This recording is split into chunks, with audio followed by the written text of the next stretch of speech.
Welcome to the latest episode of Five on the Floor on the Five Reasons Sports Network. Thanks for joining us on your favorite podcast app, Red Circle, Google Podcasts, Apple Podcasts, Spotify. Also, the Five Reasons YouTube channel. Make sure you hit like, subscribe, and turn the notifications on. Also, subscribe to Off the Floor. Text directly to your phone from the crew of Five on the Floor. Bypass Twitter, X, Instagram, and everything else. Get your Heat news and your inside information from us. $3.05 per month. Winnow.app/Off the Floor. Also, check out the great sponsors of the Five Reasons Sports Network.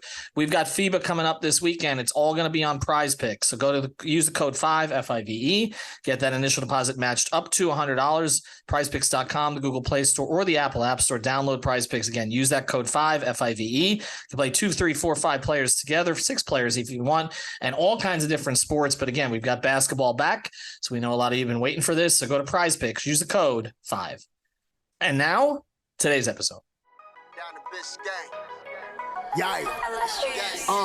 Five on the floor, ride for my dogs. Where here's the thing, you can check the score.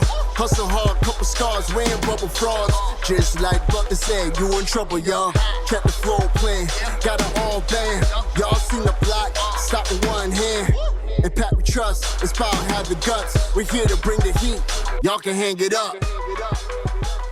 Welcome to Five on the Floor, a daily insider show on the Miami Heat and the NBA, featuring Ethan Skolnick, Greg Sylvander, and Alex Toledo, plus others from the Five Reasons Sports Network. All right, welcome back to Five on the Floor. Here's today's floor plan. I'm Ethan Skolnick. You can follow me at Ethan J. Skolnick and at Five Reasons Sports. I've got Greg Sylvander. You can follow me at Greg Sylvander. I apologize for my voice today. This is my Jordan flu game. I don't know what I woke up with, but 102 and a half. So Get well. Well, I really was not anticipating doing a podcast tonight. But you and I have been anticipating Dame Lillard doing a sit down. And I think even at one point I said it would be Chris Haynes, but another option for Dame would be Marc Spears. So there we go. And it was Marc Spears, and Marc has a very good relationship with Dame and is trusted by the players. Marc actually just went into the Hall of Fame. He got the Kurt Gowdy Award from the Basketball Hall of Fame. So he's a journalist who takes his work seriously. Dame trusts him. It was not, though, Greg. And again, this is all tied to Dame's camp. And this is a story by Anscape, which is where Marc works. That's an extension of ESPN. It was not the torch the organization interview that I think we anticipated at the beginning, that maybe a few weeks ago when we thought maybe this might happen then, or maybe closer to training camp. But again, that was before the Dame memo came out and before also the $100,000 fine to James Harden. And so you could see that Dame was being careful and the word I used was adroit.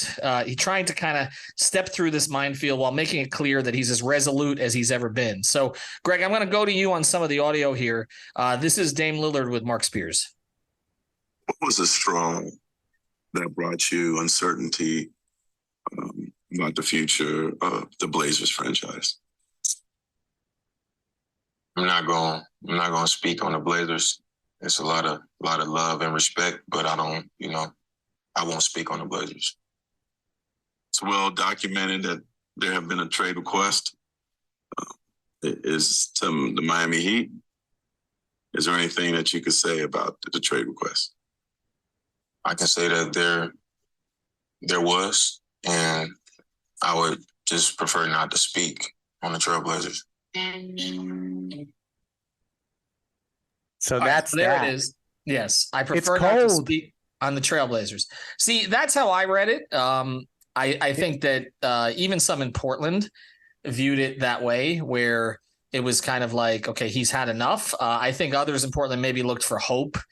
Some of the fans there that maybe he would change his mind. I didn't, just because he didn't sort of reiterate the request. He just said it happened. He used the past tense on it, but I didn't read it that way. I mean, to me, this is what we said about Dame when he talks about loyalty. He's loyalty to a position. And he was loyal to a position for 11 years that he was going to stay in Portland and try to make the thing work. But you can't be loyal to the position anymore when they're not loyal to their word. And their word was that they were going to build around him. And instead of building around him and trying to add other pieces, they kept coming up with excuses for why they couldn't. And now they're in a situation where they have where now they may have to bring him to camp. When I got the sense today, Greg, that if he has to show up, he'll show up. But he's going to make his disdain clear. Even if he doesn't say it outright, it's going to be with body language. I agree. And I think we need to actually, and I know that he's going to say he'll come to camp. So that's going to be the word that'll be on the street for sure. But folks, he couldn't even utter their name. He was so disgusted by what's taken place that like he acted as if they're dead to me. Like that was the vibe I got. And I thought about like the great players in Heat history. And if they had that kind of stoic, I don't give a bleep about that situation so much that I'm not even going to discuss anything about it at all, when he has the liberty to freely discuss the Portland Trailblazers as much as he wants. He kept it real and said, I love the fans and I love the city. And there's been a lot of, love and respect. But I took that away as just such a cold shoulder that he's basically, without saying it in so many words, he's saying, I'm not a part of them because I won't even identify with them enough to speak about them. So to me, I took it as in he was really distancing himself. And so I just don't understand how functionally you bring a player like that into a group of young players. It's ass backwards. I didn't take it as any glimmer of hope. That was how I absorbed it. And maybe I'm just a Heat homer here. Well, look, Dame has the kind of relationship. This is a little inside baseball here, but Dame has the kind of relationship with Marc Spears where he could have said to Marc Spears beforehand, I don't want you asking me anything about Portland. Like that, you can have that conversation. I mean, athletes that I've had that kind of relationship with, they would tell you, I don't want to get into this. And then it's a decision that I make whether or not I still want to go through with the interview, particularly if it's a player who I have, have a relationship with and tend to be somewhat sympathetic to, but you don't want the interview to be controlled. Right. But so in this case, though, he didn't tell Marc not to ask about Portland. I mean, Marc went in, and again, Marc is a journalist, okay, at his core, and he went in and he asked a question and he allowed Dame to answer it in a way that, look, Dame is not an idiot, okay? I mean, you're talking about, someone who's, an intelligent person, and he knows what he's doing, and he knows the message that he's sending. And there was this was a message that he could send without burning the bridge completely, but trying to get the Portland fans, I think, who he does care about, to be a little bit more sympathetic to his situation. I mean, by saying repeatedly that, he was, or Spears writing this, okay, which again was after speaking to Dame, that about Heat culture and about the idea of wanting to compete for a championship, and that's all it's about. I mean, everybody knows the dichotomy there. I mean, the Portland Trailblazers have never given him elite teammates, and the furthest they got was the Western Conference Finals when he carried them there. But they don't look like a playoff team this year, and frankly, they shouldn't be a playoff team this year. And we've talked about that. It benefits them to get as high up in the lottery as they possibly can. So I just think he was sending a message. I'll be there, because I don't think he's going to openly defy the league. He's not James Harden. I don't think he's going to openly defy his fans. He'll be there, but he ain't going to be happy about it. And it's going to cast a pall over the entire camp, training camp. And so, sort of bring me there at your own peril. You don't I mean, again, he's not going to stomp his feet, but it's going to be more uncomfortable in Portland than it is in Miami. And I keep saying that. And to me, that was reiterated by that interview today. I don't think he goes to camp. How about that? Really? Yep. I don't think he goes. I think if it gets to that he will be a man of principle, and they have lied to him directly to his face. And I think that there's going to be, I think people will be surprised. That's just that is, I want to be super clear. That is just Greg Sylvander's opinion on what he will do. Has nothing to do with intel at all. That's just my opinion. I'll say this, okay? It could ultimately be a mutual decision. Exactly. It could be a mutual decision where a couple days before camp, Dame's going to come in. He speaks to Crone and says, look, you still haven't gotten anything done for me. and they just mutually decide that it's better to keep him away. I mean, I keep saying this. It does not benefit the Portland Trailblazers for Dame Lillard to play a game for them this season, let alone even prepare with the team, because he is not a long-term fixture there anymore, no matter what happens prior to the season or even prior to the trade deadline. You are trying to turn this team over, you should be, to a player at his position who's considered one of the best prospects at that position in the last 10, 15 years. So I could see the two sides coming to some kind of an agreement. And maybe this is where ownership, Jody Allen, others need to step in and say, look, this is not beneficial to us. Dame, we're going to send you home. They'll probably both position it in a way where they were the ones that decided to do it, and just let Dame not play. I mean, one of the things you could do, Dame loves to play basketball. So, I mean, if you're trying to punish him, you're not really punishing him by forcing him out to the court. You're punishing him by sending him home, I think. I mean, I think that's the way that this would play out. And so there could be some kind of a mutual decision where Portland decides it's in their interest, and then Dame decides, okay, it's in his interest. And then we're just waiting to see what happens in Miami. And we've raised the specter of, well, what if the Heat get off to a great start with Tyler Hero and Nikola Jovic, and they pivot away from this, and it's possible that happens. I don't think that that's going to happen, even if some of those Heat players play really well and the start is good. But it's possible that could happen. And so there's a lot more that could play out. But for Dame to do this now, we've talked a lot about how September was kind of after Labor Day. September 15th was this was a little bit earlier. It was tied to an event. I forgot that Dame had this camp. So we talked about there wasn't going to be anything to compel it.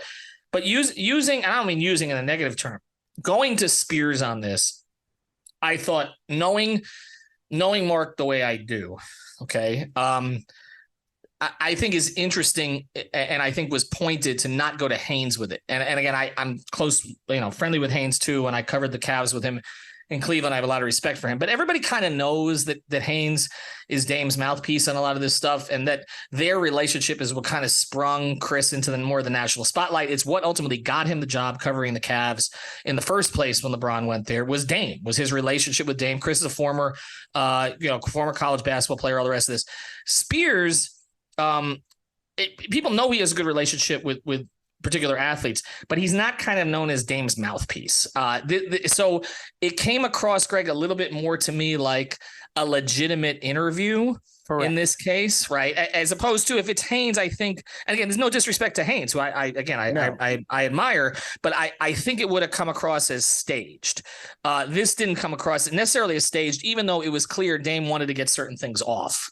Yeah, I 100% think that your read on that is clear, and it's no shot at Chris Haynes. It's just that the court of public opinion would say, "Oh, here comes the softballs," and or here comes the contrived interview, whatever. Like they're just going to associate those two in a way where it's not going to come off as any level of genuine. This seemed like Dame and Spears were just close enough to sit in the same room and have a good conversation and talk and trust each other and what they're discussing, but just far enough away for it to actually be a vehicle to communicate to everybody where you can say, this is genuinely how I feel, and it's the most I can express to you. And so I thought that the fact he won't even talk about the Blazers and he doesn't want to talk about them, I felt like taking that stance, to me, and maybe I'm reading into it more than not, that's where I start to think he's got such a cold shoulder that I just don't even see him going in there and going through those motions and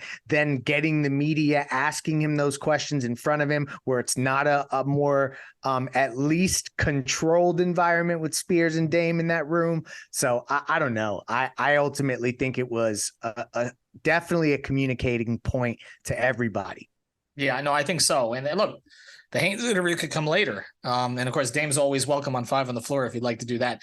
We're going to get to sort of where this goes from here next. And again, I apologize for the voice today, but it's even worse than usual. We do want to mention our great sponsors, though. Stones and More. Go to mosaics.com, MOZAICS.com, mosaics.com, a family-owned business serving the community for over 20 years. They got dedicated customer service, wholesale distributors of the best quality porcelain and ceramic tiles, along with a wide variety of high-end mosaics with unique modern design. So check them out at mosaics.com.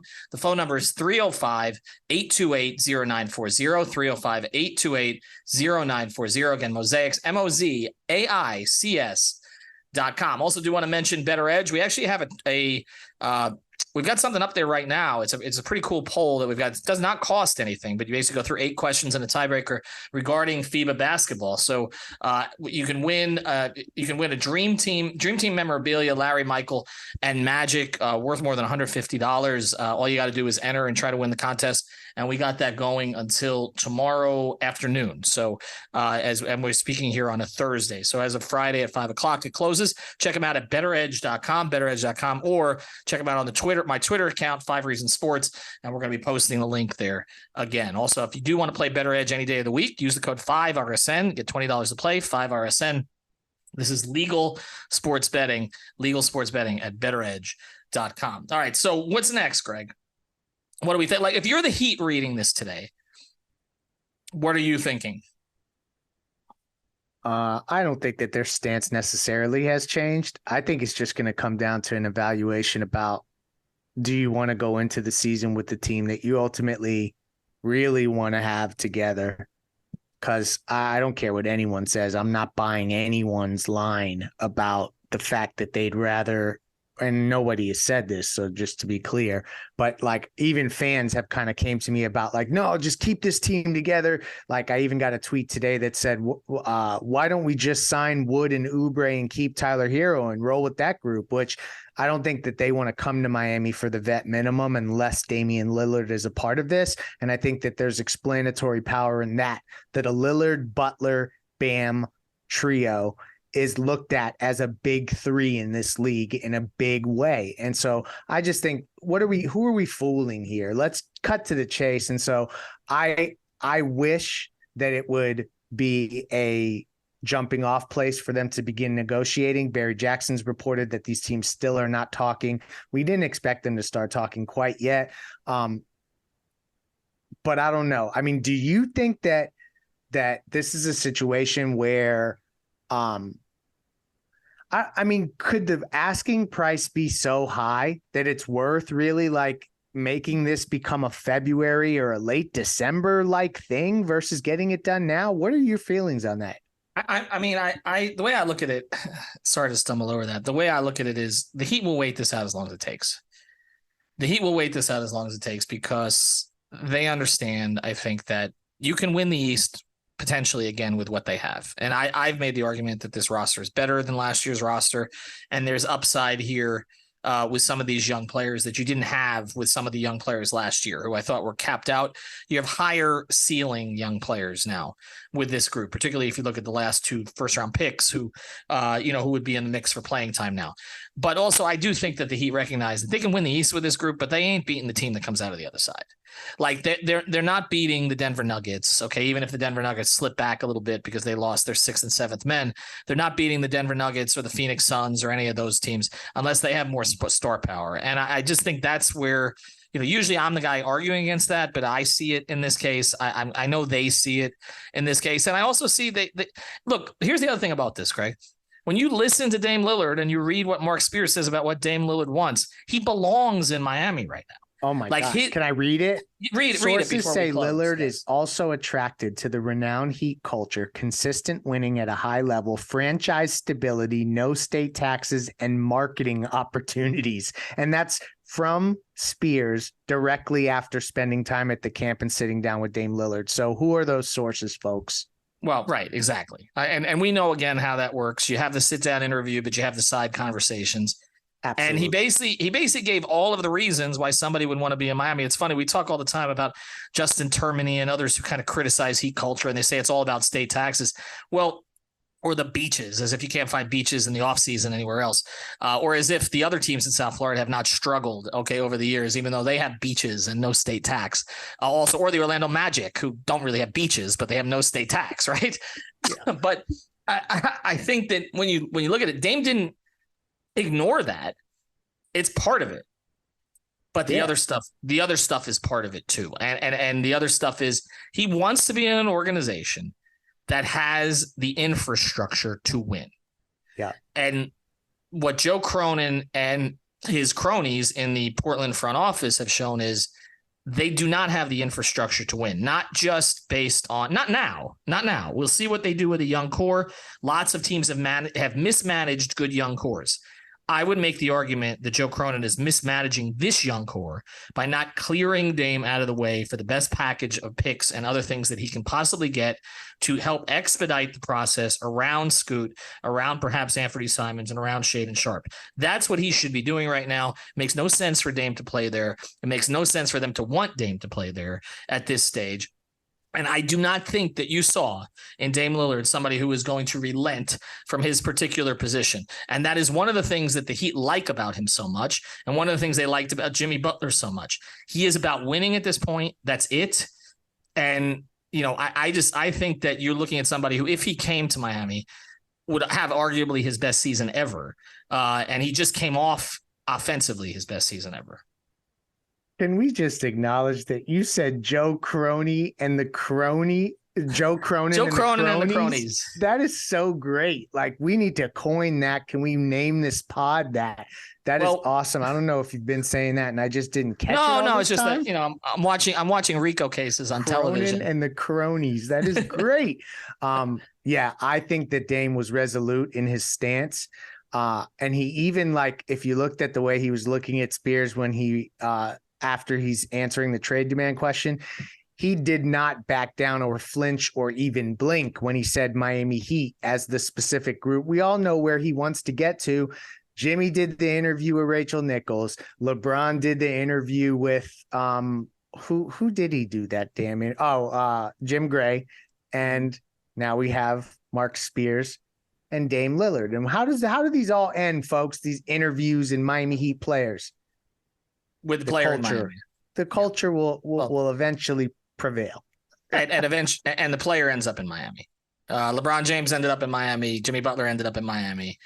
And Dame Lillard's going to end up in Miami. And we're going to look back at this. And I know that some Heat fans are going to be like, this was not the lightning bolt that we've been promising, because we've been talking about this for a while. Dame's got to do the interview.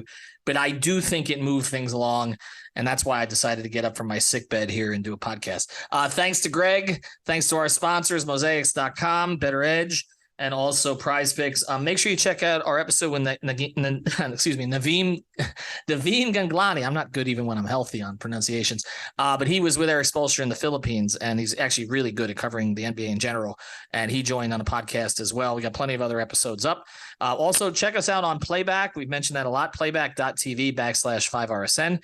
I did something on Kobe Bryant today on 8/24 day, but also we're going to be doing all the USA FIBA games there, and also we will do some Serbia games too with Nikola Jovic. We have access to that as well. Have a good night, everybody. Thank you for listening to the Five on the Floor on the Five Regional Sports Network.